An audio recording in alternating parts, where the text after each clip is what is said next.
কাল ২৬শে মার্চ মহান স্বাধীনতা ও জাতীয় দিবস। এদিনেই ৫৬ বছরে পা রাখছে স্বাধীন বাংলাদেশ।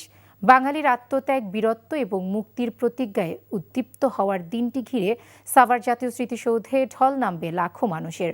প্রস্তুতির খবর জানাচ্ছেন জাহিদুর রহমান।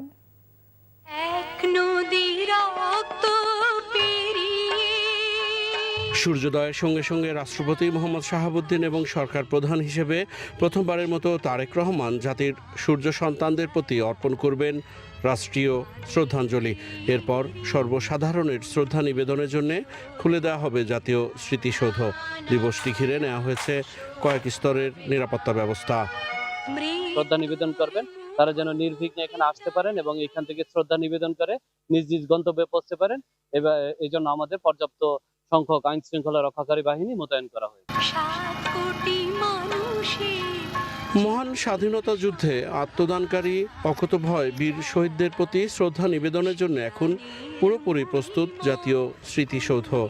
জাতীয় স্মৃতিসৌধকে সুসজ্জিতকরণ, পরিষ্কার পরিপাটিকরণ, ফুল গাছ রোপণ, রংতুলি কাজকরণ, লেক সংস্কার সহ বিভিন্ন স্থানে সিসি ক্যামেরা স্থাপন ইতিমধ্যে সম্পন্ন হয়েছে।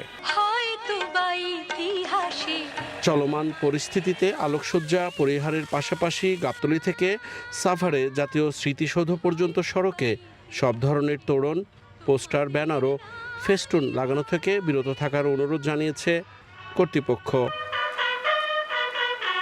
Zahidur Rahman, NTV news, Savar, Dhaka.